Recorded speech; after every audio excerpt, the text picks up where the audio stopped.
Don't fox yourself so quickly around people. That's what my mother, a West Indian woman, a proud West Indian woman, would tell me. She would tell me that often. She also told me that my friends didn't like me and that I might be the butt of the jokes. Now, my mother was a Gemini and is a Gemini. She's still living, thank God. But she gave me, I thought, a million and one complexes. But in retrospect, she gave me what was some of the best advice, especially for an Earth Angel, even though she didn't understand who I was or what I was, and I didn't either. Greetings, guys. Welcome back to my channel. My name is Monette. This is my channel, Evolve with Monette. For those of you that are new here, I'm a professional intuitive empath. It's so good to share energy with you. Come on in. Thank you for inviting me in. Let us begin. My mother also told me that when I was in her womb, she knew I was different. She knew I was special. Now, I think that that's a universal feeling for most mothers that are pregnant, that they feel like their child is the one, the chosen one. And my mother would say to me, I almost named you. This was a running kind of thing that she always would let me know as I was coming into things, or if I would win something, or if I was weirdly ostracized inexplicably. And when I would say as an empath, Mom, they don't like me, or they hate me, I could feel that. I could feel weirdly teachers' disdain and all of that stuff. And a lot of you guys here listening can relate. I'm so grateful for this medium because it helps you and I to connect. And there are a million platforms for all of us to connect on. And I'm not just talking about you and I here in this world and in this channel and this YouTube streets. I'm talking about there is an Earth Angel collective for you to meet no matter which platform you're on. You can find your tribe and your peeps. And for so long, we were isolated in our own way, like indigenous people in our own worlds with no one else to play. But that goes into what I'm going to talk about today too. Friendships, connections, and why sometimes it's best to stay away. And let me explain that to you, please. But back to me, back to my mom and what she did feel when I was in utero. She said, I felt like you were a special child. I felt like you had a calling on your life. She said, I almost name you Starlight. And I think that that's so interesting because I know that we are made of stardust. I know that we are all starlights in our own way as we are beginning to learn to trust our internal dialogue and the things that our angels have to say. We are all kind of tuning back into the stars. Astrology, one of my favorite sciences, is something that has to do with the stars specifically. A wonderful date night for me is a planetarium where I'm looking up at the stars, or an open night sky if there are no city lights. So as far as the eyes can see, the Milky Way and the galaxies are laid out before you and whoever your amour might be. Starlight. So she reminds me of that in moments when I would have insecurities, or in moments when she wanted to be on the other side of her twin energy and to uplift me, because there was a lot of criticism and negative energy. I wonder why that was so familiar for me in relationship dynamics and patterns. My mom was strong for a good negging, okay?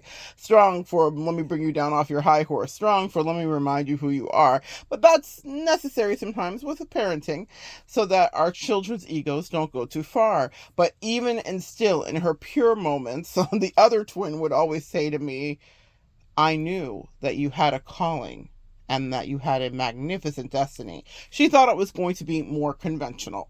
She would always say, don't do things later just in case you're a senator. Well, I think if you're paying attention to politics today, as we all are, even if we don't want to, that you could do anything corrupt and become political if that's the destiny that called you.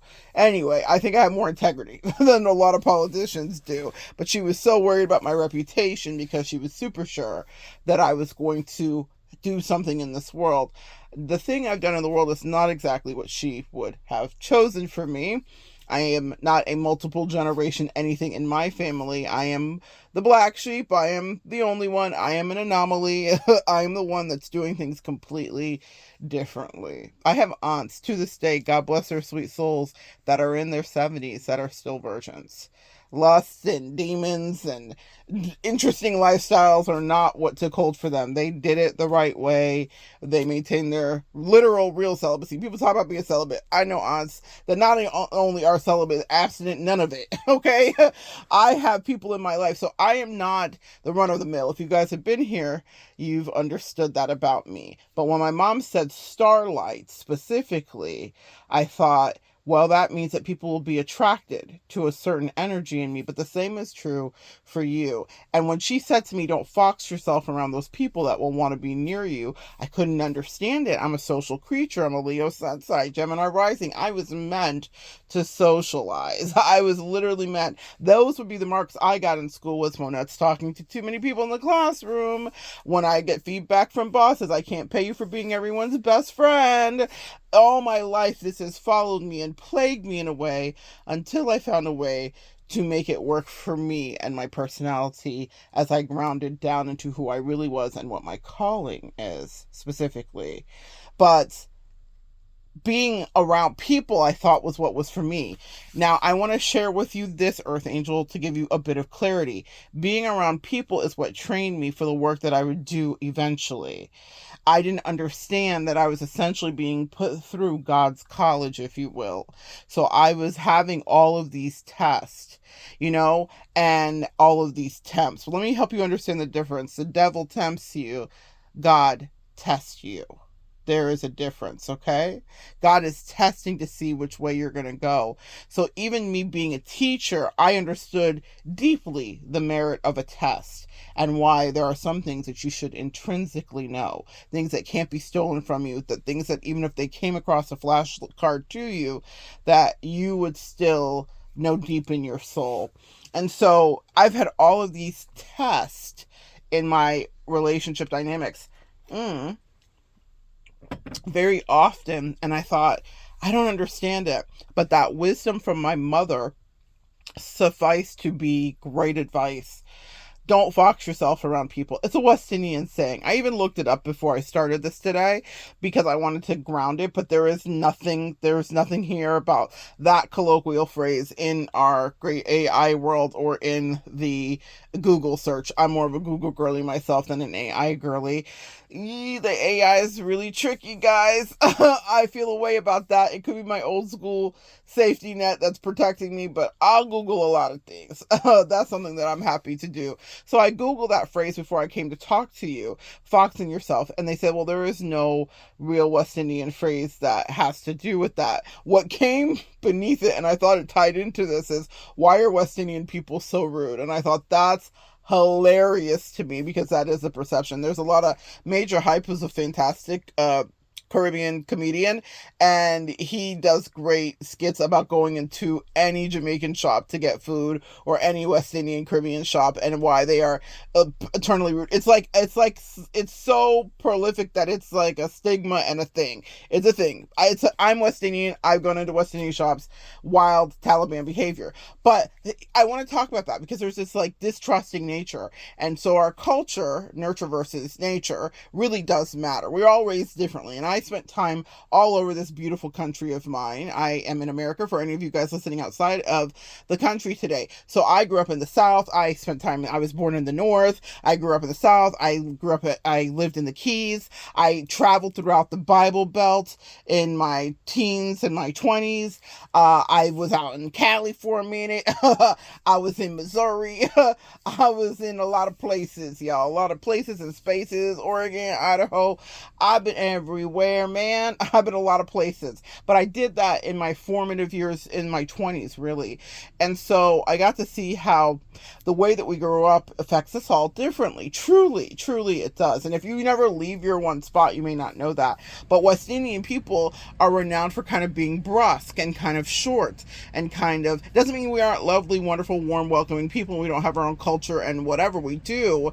It means that we are very matter of fact in a way. My mother being a British West Indian woman growing up in Antigua, my mother did, born and raised in Antigua, so she had that kind of stiff upper lip to her as well, on top of the West Indian energy, which is very British kind of, we are not so warm and fuzzy. One of my favorite phrases that I think encapsulates this comes from a movie with Kate Blanchett and Dame Judi Dench.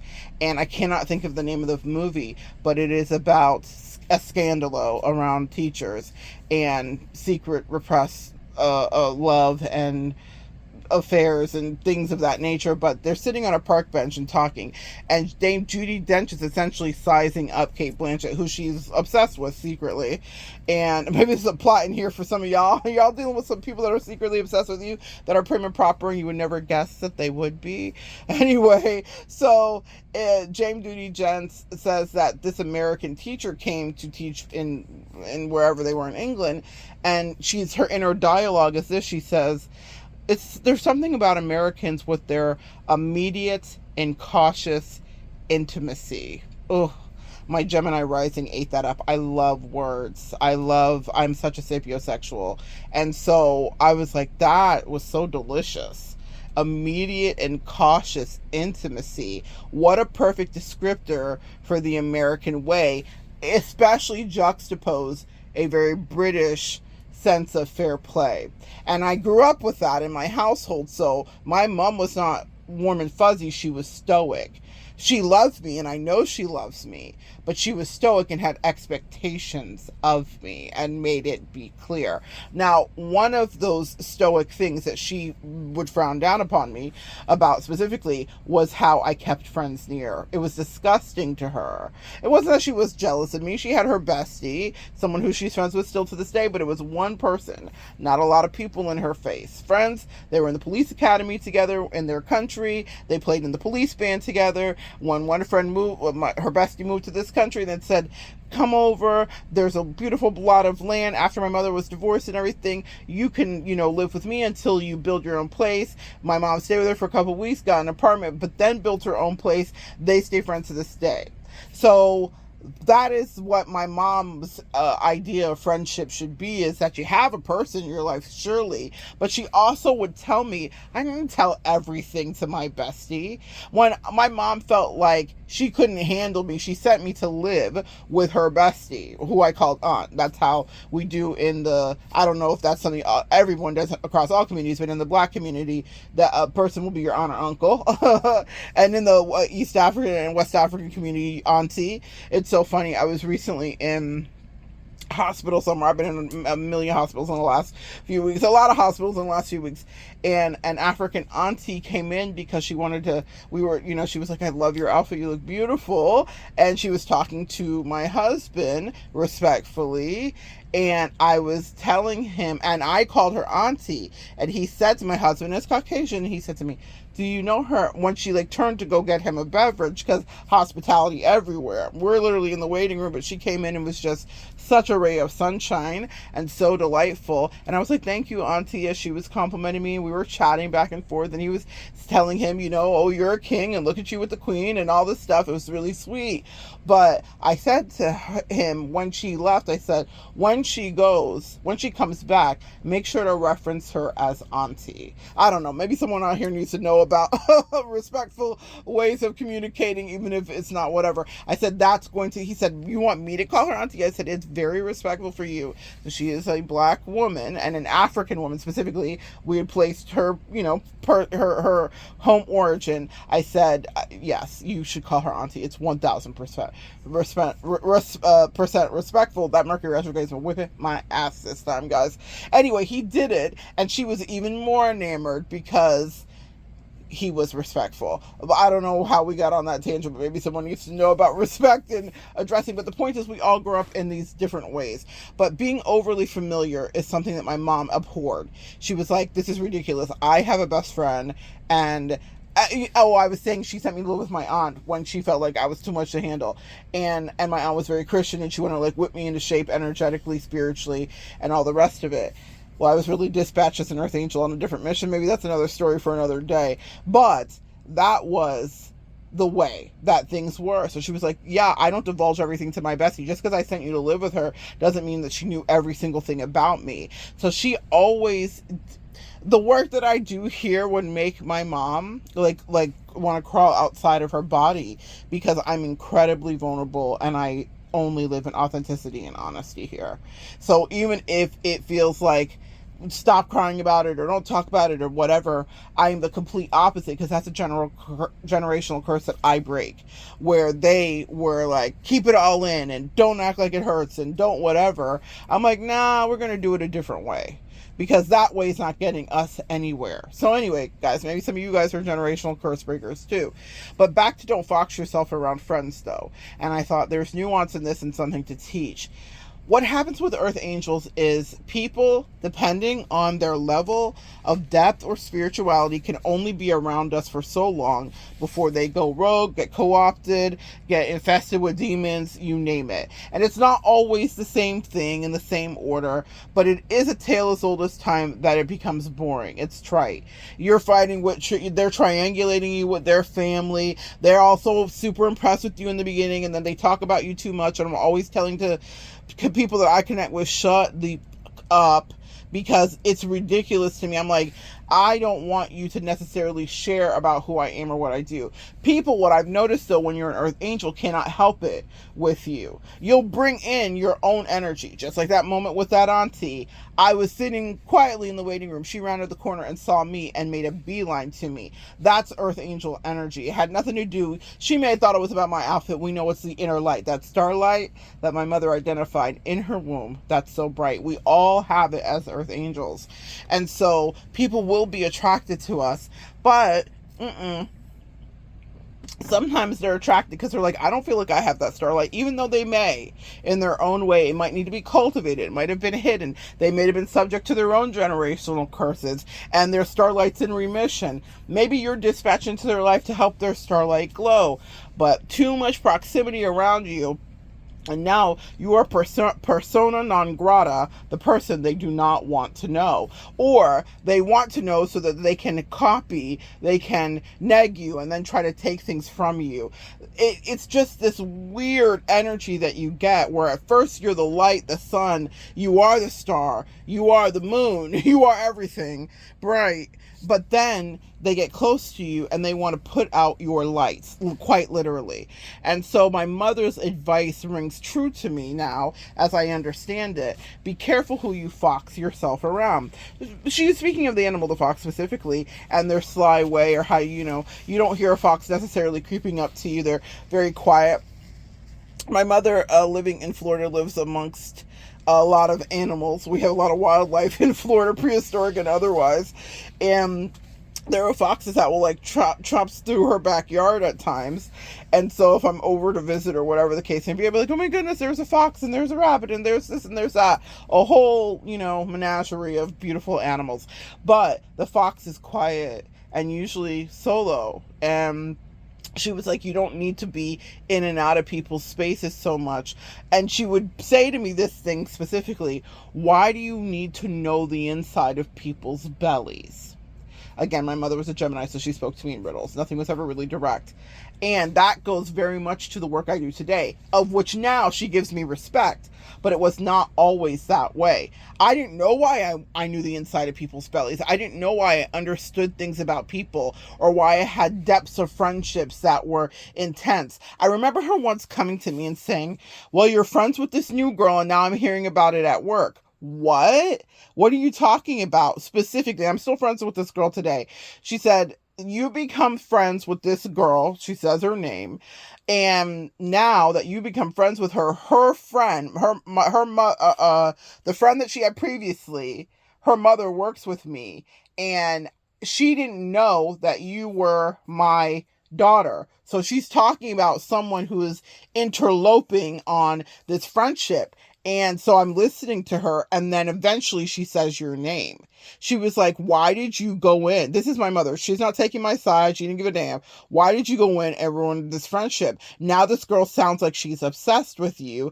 And my friend at work, who my mom wanted to keep her relationship with, is beside herself because they don't know what to do because her daughter's beside herself because there was the entrance of you. Sound familiar, Earth Angel? I did not do anything. I had no idea this was happening. I didn't know how much the girl that I was newly friends with was obsessed with me. I did not know that it was going to cause a ruckus with her and her specific bestie, but now I know the patterns of that. So when I enter new dynamics, I'll try to make people aware of it. I'll even get messages myself spiritually and authentically, and people override me. Have you ever had that happen? And they're like, oh no, that's not happening. It's not, it's fine, whatever, only to discover later just how hateful, insecure, or whatever someone may be. People are not necessarily tempered for our Earth Angel energy.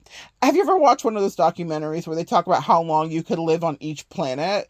Well, I want you to understand, Earth Angels, that that's essentially what happens to humans, civilians, to people that are not used to our Earth Angel energy and our starlight specifically, how they will wither and shrivel and burn up or pass out or go cold or lose oxygen when they are around us. We are not for everybody. And so when my mother said to me, don't fox yourself around everybody, it was good advice. It is advice I now take in my life, but not because my mother gave it to me, because I passed a few tests and I dodged a few temptations. And now I genuinely see that not everyone deserves to have access to me, nor can they handle having continuous, unfiltered access to me. You get mercury poisoning and lead poisoning. I think people get Earth Angel poisoning. That's how they would describe it. But I see that they're at their limit and their threshold. Not everyone can be that close to you, that up underneath you, no matter how much they want to be. They are not able to be around your energy. Now, let's flip it and reverse it back to you, because you're my priority. On some big black mama energy, I only care about what you do. I don't care about your little friends too. And so I want you to protect you for this reason. They can't handle you, but my sweet Earth Angels, you can't handle them. Let me explain. They make you sick, literally. Talk about an autoimmune issue. Talk about dysregulation. Talk about dis-ease that manifests in your body. I am on a few weeks out after a major surgery, on the heels of a major surgery. And I've talked about this in so many other ways, so watch other videos if you really want to understand the intricacy of it. But on its face, truly, that was a direct spiritual attack, because I've been having to fight a lot of demons back. It was literally in my throat. It was a thyroid that grew 40 times, which is a very biblical number, because that's the time that we're out in the desert, 40 years. There's a lot of 40 numbers. Jesus fasted for 40 days. It's a lot of, if I really want to get into the depth of it. But I understood. My angels walked me through it. They said, oh my God. And also, I have a great video coming up. They sent in Frida Kahlo, literally as the archetype to work with me as I was transmuting my pain and my misery into art. And when I tell you, some of y'all saw it too. I made a video where I talked with a beautiful man in Istanbul, Turkey, and the reason that I stopped at a store is because Frida Kahlo drew me, and I went there to buy a bag that had Frida Kahlo on it. And recently, it'll be the thumbnail for the video, there was a picture after the surgery was complete, that came across my timeline, and it was a Frida Kahlo holding a heart in her hand that looked awfully close to my thyroid. She's literally wearing blue, which has to do with the throat chakra. For my spiritual girlies, this is sounding like the most clear language to you. For anybody else, they're gonna be like, what are you even talking about? She's holding in her hands, like it's a puppet on a string, this heart that's come out of her body. But for me, it was the thyroid, and it looks very much like my thyroid. I put the picture up. It's ironic. A lot of people said it looked like a heart. It looked like a skull. It looked like a lot of things. There was a lot of transmutation, but Frida was letting me know that our work was done. And just in case that wasn't enough, this is a side moment. I had a picture of Frida Kahlo that was over my bed for a couple of years. It was a gifted thing to me from someone in my family who was going through an illness.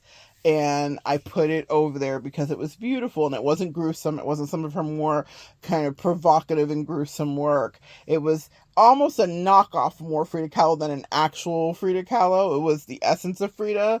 And so I thought, well, this isn't too much negative energy to have. Do you know that literally the day after my surgery, that picture fell on top of me? Letting me know in its own way it was untouched. It's on a ledge that's connected to nothing, and it had been untouched. And literally, when my husband came home, he was like, "What happened to the picture?" And I was like, "It literally fell on top of me. It was on my side of the bed. It fell on top of me unprovoked."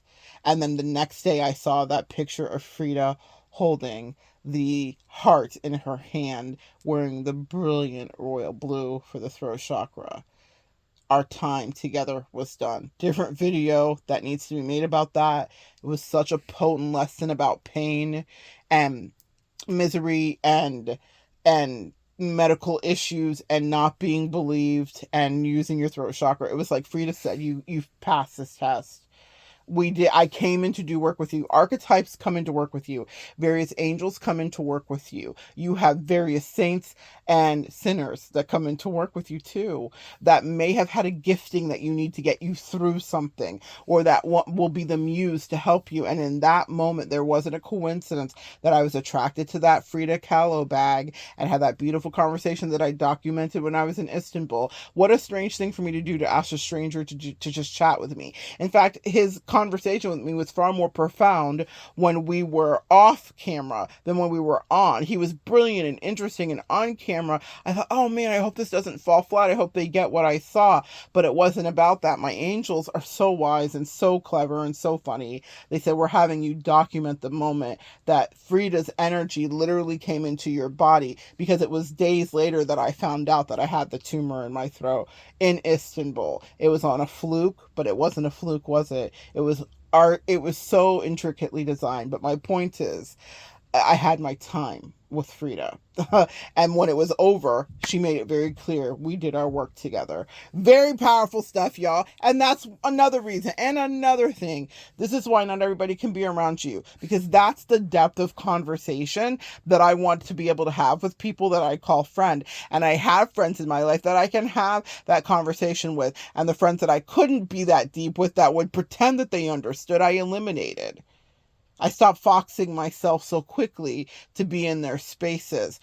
When I say they can't take it, you need to understand that you also can't take it. Meaning that it makes you unwell. That tumor that I had specifically had to do with 2 relationships that I was, and well, I would say it was an overflow of relationships. There was other ones previous to it, but in the last 2 years is when that was happening, and when it was growing silently. And in the last 2 years, I was dealing with a friendship and a karmic relationship, and they were both very not healthy for me.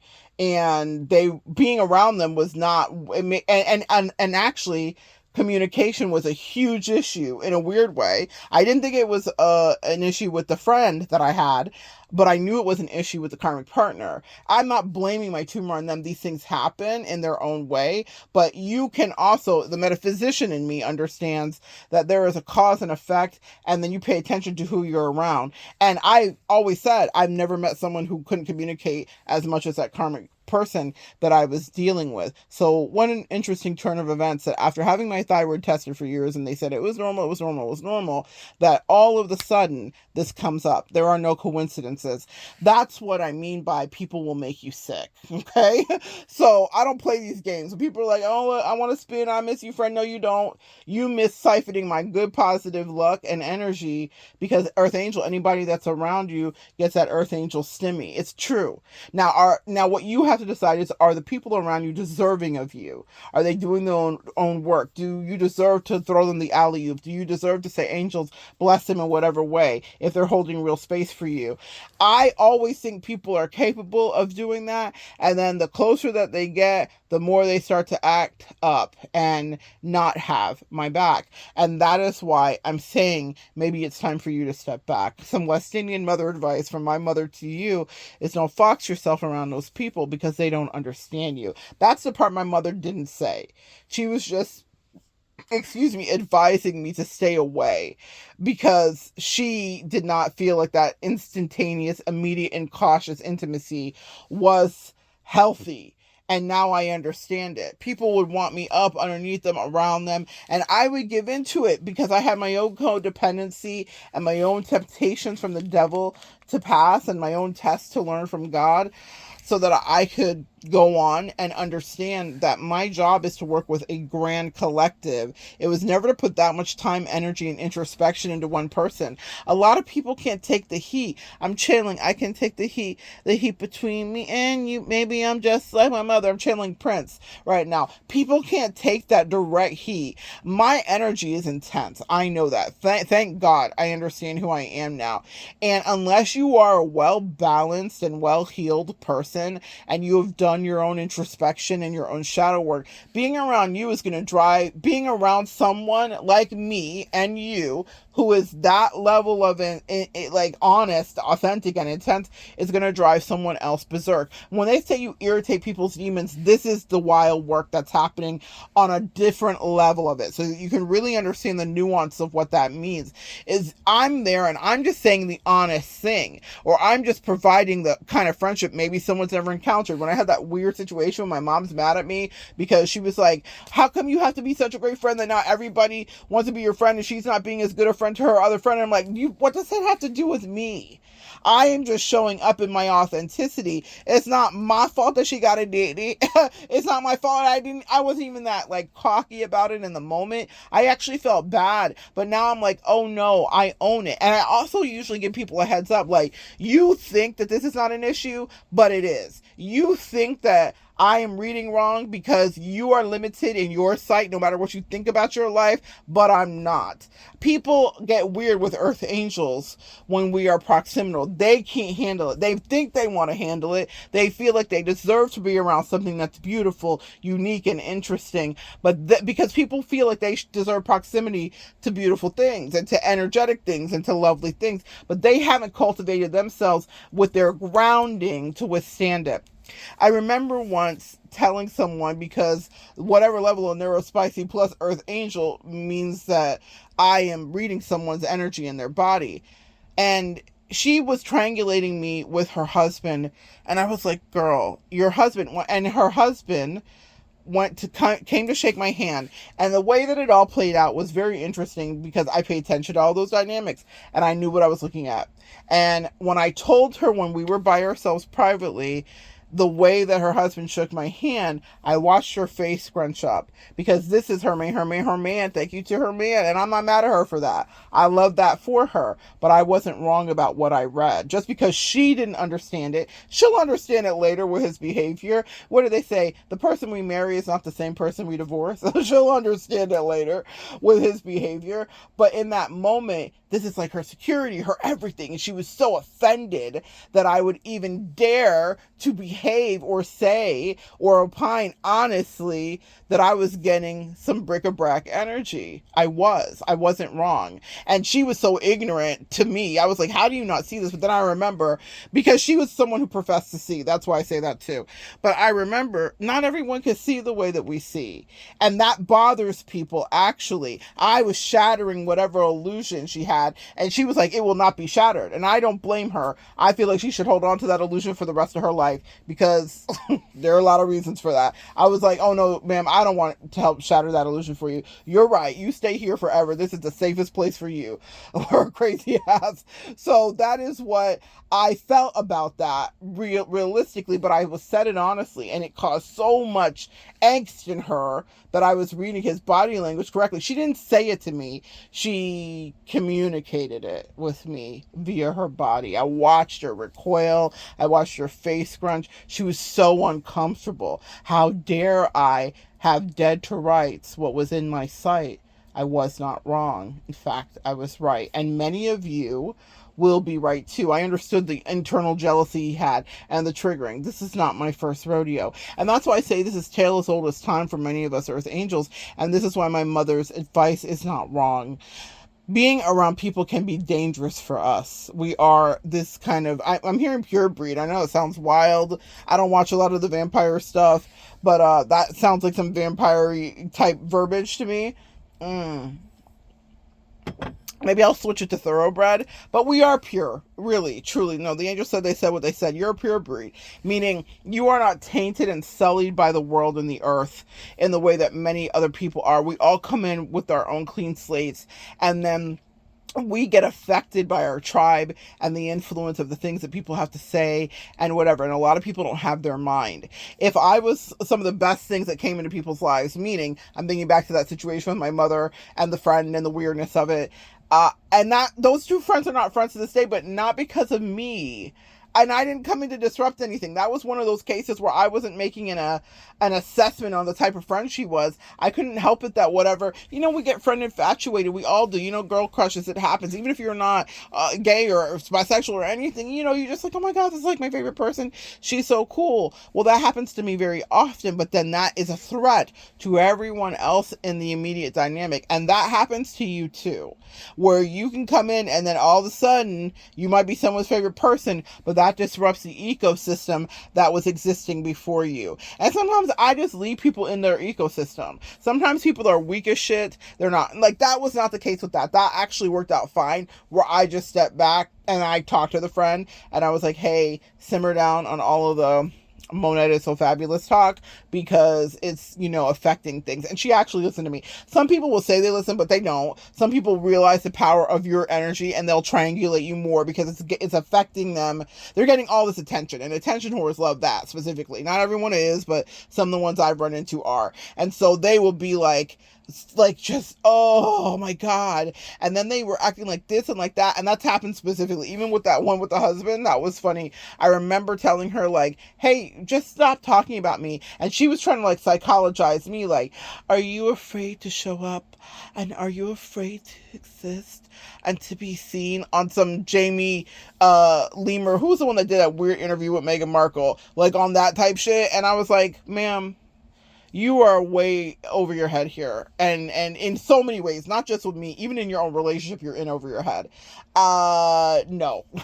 This is because this is not my first rodeo. Earth Angel, this is not your first rodeo. And so keeping some distance from people, even the people that think that they want to love you so much and whatever. And I was like, no, I'm not scared to be seen. You're not going to reverse psychology me. I'm seen. I'm seen everywhere I go. I know exactly who I am. Trust me. She didn't know me that well in person to really understand, like, I like me. That's not what this is. You don't understand how this could be disruptive to your ecosystem, and this is your lifeline, Miss Mamas. It's not mine. That you better treat that the best you ever can. If I were you, I would never deviate from that plan.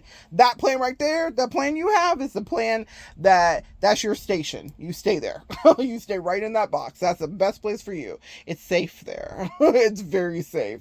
And so I felt away because I was like, no, girl, this is not my first time that people try to triangulate me. And she was telling me about how she would use my energy to rile up her husband because he was such a big, strong man and all this other stuff. And like, she was getting off on the triangulation and siphoning my Earth Angel energy. And I was like, not on my watch, on some Iyanla type shit. Like, no, not today. That's over with. You get his attention in your own way. Don't you use me as bait. Let him go back to his regular baseline behavior of not giving a fuck. Don't you use me to get him riled up. Okay? That part. People will use you too. Now, that's not the case with everybody. And I thought she was smarter than I gave her credit for. And I was like, hey, communicating with her. I thought she was more spiritual. Oh my God, what a mistake. Then I gave her credit for, and I thought that she was going to be able to have me communicate with her. And I even remember her once being like, I am listening. I'm not going to not listen to you like everybody else. But that's the thing about this Earth Angel. Even if she came in with the best of intentions and she didn't, her not listening like everyone else, quote unquote, that's the problem. Is people can only hold so much energy. They have not done the grounding work that you've done in their spirituality, no matter how much they posture and proclaim and have imposter syndromes and do whatever else. The proof was in the pudding, meaning the actions and the behavior and the outcome. And I was like, survey says it's a lie. Okay, you have not put in the time. You don't know what you're doing. This is wild. And that's not just that person specifically. That's what happens in a lot of your Earth Angel dynamics. experience when you're out in the community with people that swear to God they can handle you, but then they get close to you and then they start to get weirdly competitive with you, or they start to get jealous of you, or they start to get insecure that you're going to leave them first. So they try to speed run an ending with you, and they sabotage things, and they don't communicate, and they're weird. And I mean, that's not relegated to one person. That's been my general experience. So what I realized is that I had to, part of our big mission here, Earth Angels, is to heal our codependency. I had to realize that I don't need yes men, and I don't need a team. Ironically, that person specifically had suggested to me, like, she was like feeling sorry for me, and she was finally telling me how she really felt about me. And in her disembarkation, she was like projecting, essentially. She was like, you need a team, even as she was rallying people out of their sleep to be her team. The irony. I was by myself, but she told me I needed a team as she was rallying her team. Y'all, that's a funny story for another day, but I'm gonna tell you, people will play in your face. It's wild to me. I was like, Miss Mama's, everything I've built, I've done it solo, honey. I don't know about a team. I don't, and that was her point, maybe, but the point is, my team is Jesus and my homies. My angel homies, that's my team. I do have a team, I guess, in theory, spiritually, one that can't be seen. The Watchers is the team that I work with specifically. Read the book of Enoch, that part in reality. So yeah, that's my team, I suppose. But I was like, no, on this earthly plane, I don't trust you hoes. What did Chris Brown say? A broken clock is right twice a day. These hoes ain't loyal. That's what you guys have to understand, is that people that are insecure and deeply flawed, like we all are, myself included, but I've worked on those things actively. I'm doing the shadow work. I'm showing up. I'm standing in my authenticity. They wouldn't know. The doorbell ring. Ping-a-ling-a-ling. Doorbell ring. Hold on one second. Knife out, fork, fight for dumpling. I am. I'm gonna just let them leave that. I think I know what that is, but people would not know authenticity if you spelled it for them. They do not understand that. So they're not able to hold space for you. And so my angels got me very comfortable with being by myself, because every time I tried to incorporate other people into my life, they delighted in not treating me right. Because what did I say? Temptation comes from the devil. Tests come from God. They couldn't pass the test, so they took the nod from Diablo. They were like, oh, this is something I know. I'm familiar with this. How low can we go? And low they did go. They were easily dismissed by me then, because I could see that they were lacking in character and they could not be a homie, lover, or a friend to any degree, and that they didn't know who they were or how they were getting played in their actual reality. That's another reason that maybe people do not want you around, Earth Angel, and why it might be best to stay to yourself and buy your onesies or twosies, is because the other people that are getting away with murder in those people's life don't like to see you coming, because you could see right through that. And like I said, for some people, they need to stay in their station. That's the best that they can do. And they should stay there and nurture that and actually be good to that, because don't forfeit that for you. In fact, sometimes I'll take myself out the game myself too, because I'm like, oh no, I don't think you understand. Like, I can see the long game for people in a way that they may not be able to. That doesn't mean that you don't have opportunities for growth and that people aren't dispatched in to help you. But if they fail the test, then you're not supposed to accept their second best and their breadcrumbs and their meager offerings. You move on to another thing. The reason that I understand cultures the way that I do, and it's not that I'm the expert on culture, I'm not, but it's because I immersed myself in travel and I didn't stay in one spot. I don't have a station. That part. Even in my own relationships that are anchored with life partners that are calibrated to withstand my ever-changing ways, I make it clear, here is where I may not stay. And it's not to trigger people. It's not because of any of the issues that are buzzwords about attachment styles or whatever. It's because I understood that my light will shine across the galaxy in enough time. It's not about being in one place for me. And so I got very comfortable not being attached to people in reality. That doesn't mean that people don't hurt me. That doesn't mean that people don't affect me. That doesn't mean that people don't disrespect me or go out of their way because they just want to leave an imprint or a stamp to some degree. Yeah, people try to do those things with me, but I don't depend on those people. Like, the people that I identify in their stations are incredibly dependent on whomever is there, whomever or whatever. I can't relate. I will walk away in 25 seconds, or I would stay until God told me the test is passed and now you begin a whole new masterclass. I have just left one portal of existence from the last couple of years, getting out of those two really tricky karmic relationship situations that were stoking fears for me and creating imbalance in me. And when Frida Kahlo came in, she said, if you pass this test, welcome to your new destiny. A lot of you guys are operating on that level of spiritual depth, and some people are so shallow, so simple, so superficial that they cannot understand you. So the only emotion they can tap into is to be vexed, another West Indian word. To be vexed with you, to be upset with you. Because one, they can't go with you, they can't follow you, they can't do what you do. They can neg you out of it so that they can try to take your personality because it works for you specifically, but they can't really be a support system to any degree. I am very grateful for the way that some things have played out in my life. Sometimes the trash will take themselves out. Sometimes you just have to walk away. Sometimes you have to put yourself in a position that we don't like to be in, Earth Angels, where we are the ones that end the thing, because that's not what we like to do. We like to give people the benefit of the doubt. Unfortunately, I can see the issues that cause them to even behave the way they do with me, even the issues that they'll regret later in perpetuity, man. I feel for them, but I don't stay with them. I've learned not to fox myself around and have myself become friends with people that don't really want me there.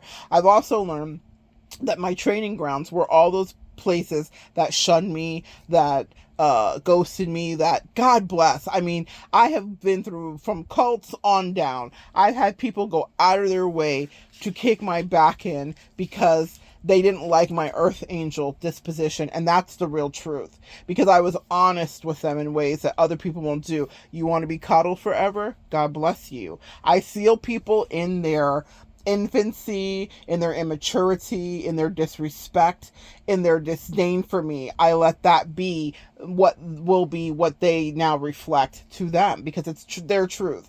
A lot of people that are treating you badly are really projecting, and that's a word that one of those karmic partners taught me. Out of all the communicating she wouldn't do, she sure knew how to say that. And upon reflection and therapy and some time, I realized that those were her issues.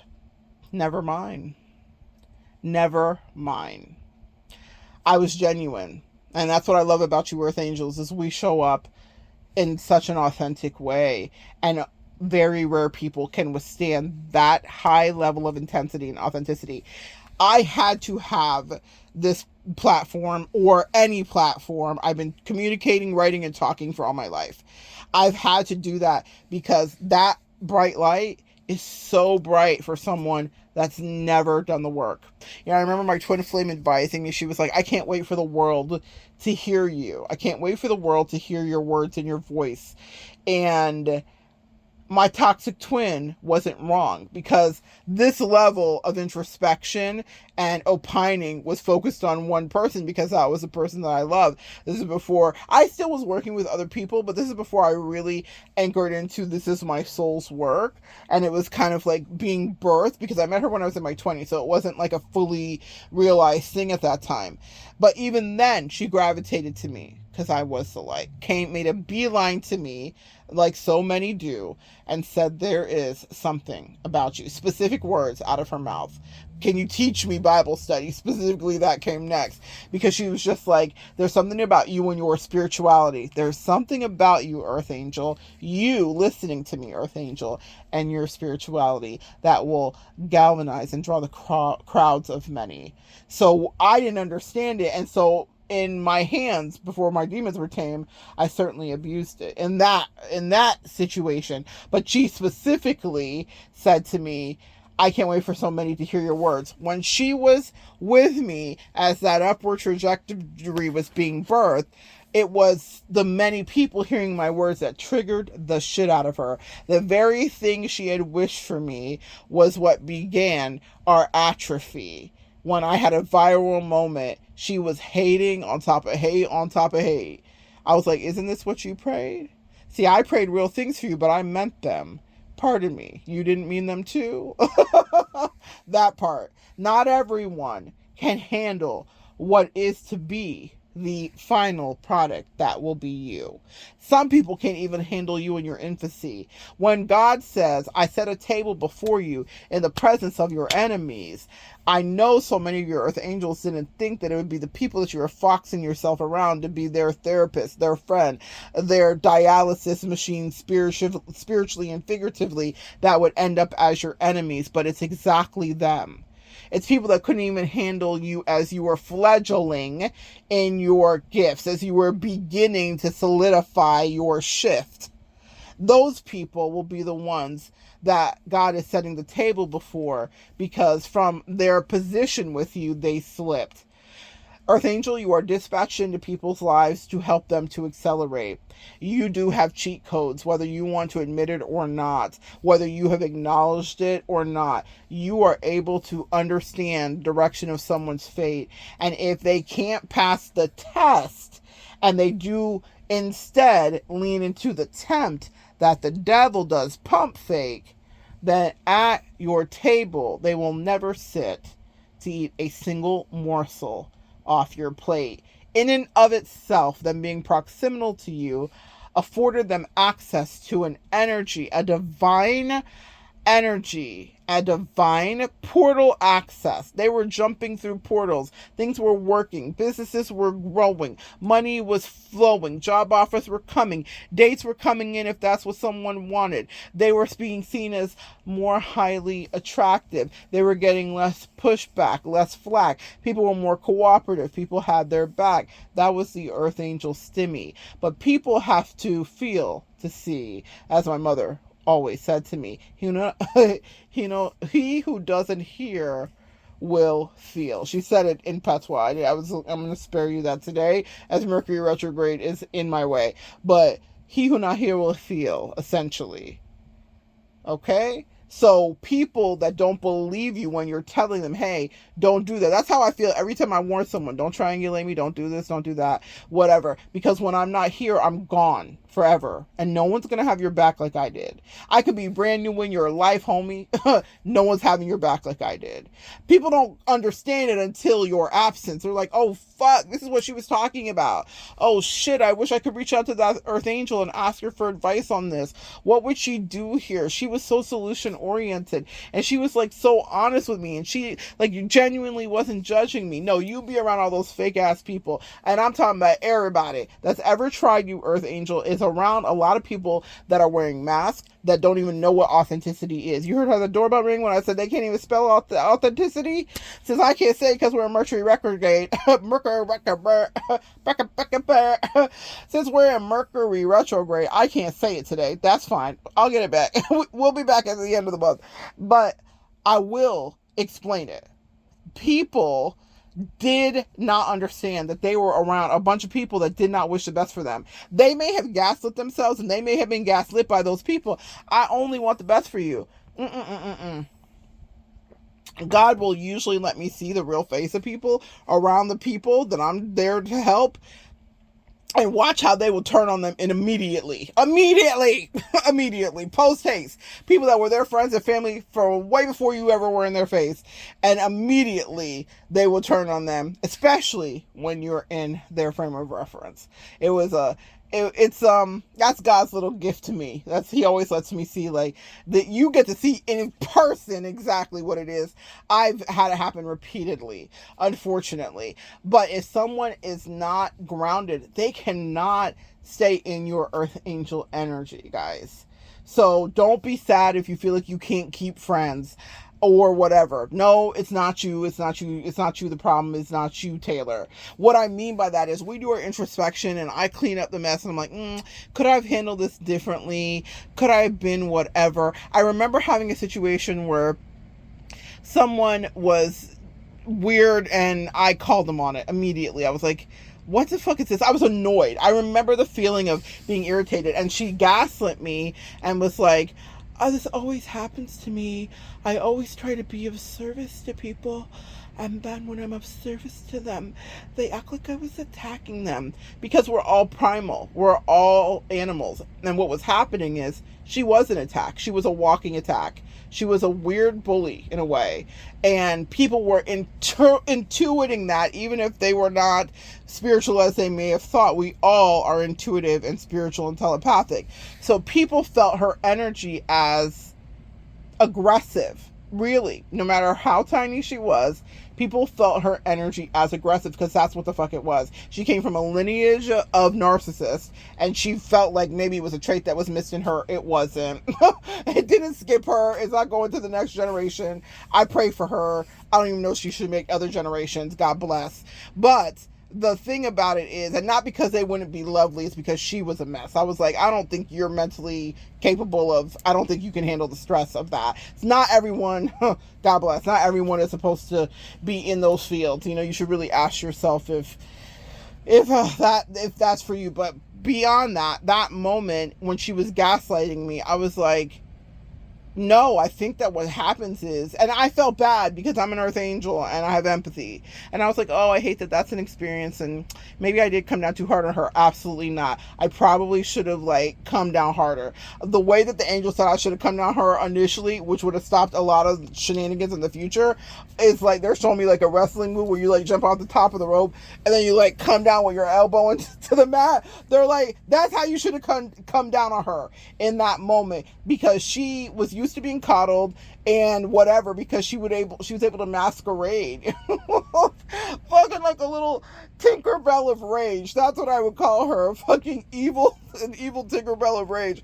And so she was always playing in people's faces and they would feel that. And so what she was saying to me in the gaslight was like, people always are acting like I'm trying to attack them when I'm really offering my services. Even the service offer was her way in to make herself of use so that she could complain about that later and act fucking stupid. And she did it with many people. It wasn't just me, but it was her way of entry, is what the angels said to me. They were like, she avails herself this way and makes herself the most useful fill in the blank just so that she can play in your face and cause you spiritual warfare for whoever she's around. And people distance themselves from her when they start to realize what it is. And that was her story. But when I called it, I wasn't wrong. No matter how she was trying to gaslight me, I had identified, this is who you really are primally. You are this unreliable. You are this fill in the blank. I'm not doing free therapy here for her, but I will say I had a lot of feelings, and the feelings that I had were beyond right, and they were confirmed by other people in her life. Guys, pay attention. Not everyone can handle you. So me being around her, of course she was going to have to be weird and sabotage it, because being close to her to see the crazy was not something that she could take, because I was going to communicate, what the fuck is this? And I was like, what's happening? Wait a minute, sis. This is what you're offering to the world? This is unfortunate and atrocious. And not everyone can handle that. So what I've learned is keep your opinions, not just to yourself, but maybe you don't need to be friends with everybody. This last couple years, as I've made room, you know, when you clean out your closet, you will then fill it with new things. Well, the demons have been like, can we tempt her? And they've sent in so many people, from homie lovers and attempted friends on down, to be like, oh, there's a vacancy. Let me get in here. Get in there. I'm talking about in it. I'm talking about no vacancies. Nope, I don't want to be your new friend. Nope, I'm not interested. No, thank you. Nope, I will not be foxing myself around you. I finally learned the lesson from my West Indian mother from all those years ago, that you, in fact, cannot trust these hosts. And even if you have someone that is your A1 day one, there are still some things that you keep in the tuck, because you never understand how they may use things against you. When I was having an issue with my bestie of besties, like my favorite bestie that ever did bestie, and she threw some wild shit in my face, And I said to my mom, which I'm not a big mother talker about my things because she can be filled with hate. I mean, both things are true. She's a Gemini. That dualistic nature was there through and through. So I don't go to my mom when my heart's hurt, because my mom could donkey stomp my heart if it's broken sometimes, because that just be her mood, whichever twin's ruling that day. So I was like, Mom, I just can't put. My mom loved this bestie too. Loved her, favorite person ever in my life, right? So I was like, listen, she asked me about her. I was like, she's dead to me. It's done. I said, I cut it out. I had to cut it out. It was too much. She was being a hot mess, da da da da. And my mom was like, wow, you sound really serious about this. And I'm like, yeah, I'm done. That's it. She's crossed so many lines, and this is unacceptable. And she hates me, actually. And my mom was like, what? She hates you? That's impossible, Monette. She doesn't hate you. And I was like, no, she does. And she said, what happened? And I said, listen, this is what she said. And I told her what happened. And she said, that's your fault. You see what I mean? I never know which twin my mom I'm going to get. So she was like, that's your fault. But listen. I respect my mother to this day, because that tough love has shaped me in its own way. What do you mean it's my fault? She said, had you not told her whatever and divulged to her, she said, you remember what I told you about my bestie? Besties to this day, 60 plus years, and I never divulged my belly to her specifically. Ooh, that's a lesson. That doesn't mean that we don't want to confide in people or volley things off of people, or that I don't have people in my life that I do that with. But she said she was able to throw that back in your face because you divulged it. She said, if you're mad at anybody, be mad at yourself.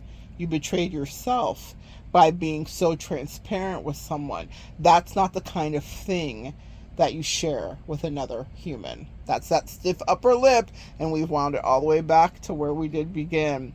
Now, I don't recommend that for everybody, but there was a nuance for my earth angel energy, for the starlight energy that my mother identified when I was in utero.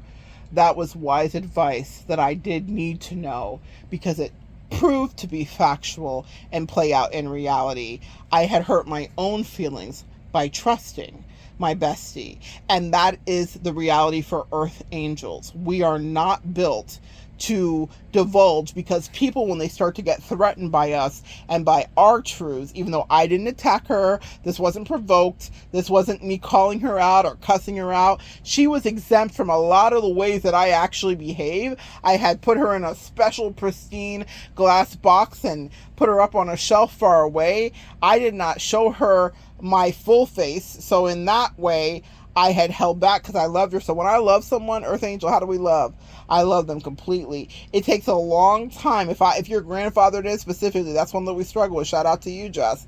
When you're grandfathered into people's bullshit and mess, or they're grandfathered into a different part of you that hadn't grown the backbone that you now are accustomed to, they will not get the full, dragon's breath that you're capable of. So that bestie never got it. To this day, even when I disembarked, I never fully went ham on her the way that I could have. I never fucking eviscerated her the way that she deserved, really, because she was out of pocket and out of line, and she was plotting on me and being on demon time. It was, and I had a good eye on her for about a year and a half. This wasn't like a quick overnight thing. That's when flying monkeys came in. They're like, can you reconsider? She was going through a hard time. I said, I know you fucking lying. You don't understand. I've had sights on her the whole time.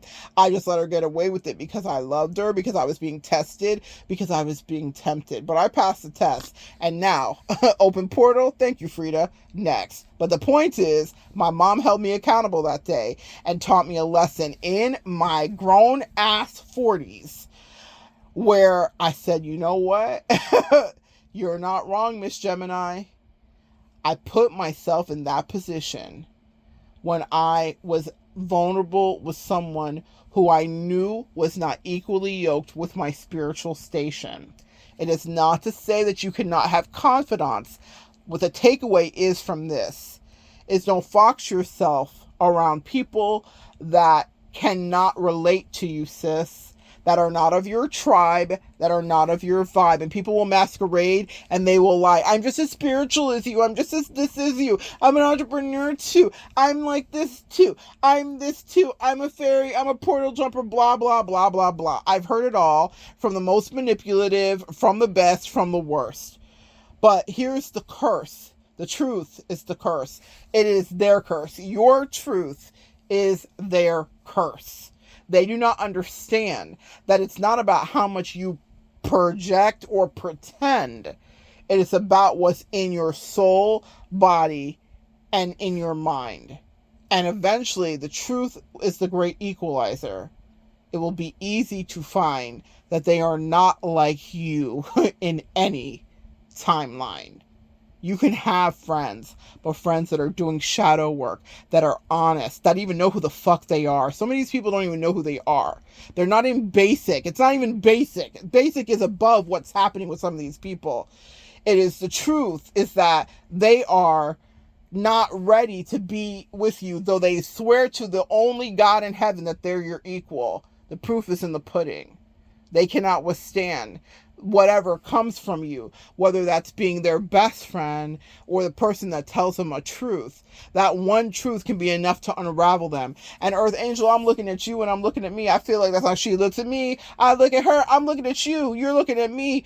How many people have not even had an ounce of decency when they've eviscerated us time after time? Time after time, people have tried to have us out of our mind with their sharp and pointed accusations and takedowns and insults, and still, like air, we rise. Isn't that right, Maya Angelou? Still like air, we rise. You may jot me down in history with your bitter, twisted lies. You may grind me in the very dirt, but still like air, my Earth Angel Collective rises. That's what they don't understand. One insult for them, one observation. You're not even insulting these people. One authentic, honest observation of the fuckery they're in, and they're crumbling, and now you're persona non grata, and they're not only not your friend, they're your actual enemy in real time. But you have survived firing squads and inquisitions. That's what makes us not like them, sweet friends. They could never. It's not about our excellence that they could never. That, I think, goes without saying. Because in order to be excellent, you have to be able to endure that pain. They could never. On either timeline, in either mainframe, in either lane. It's best for them to stay in your lane and stay in yours. Find friends that are willing to do the work, that are willing to put the time in, that are willing to understand where their shadow has been and where it's going and where their angels have been and where they're taking them to, because those are friends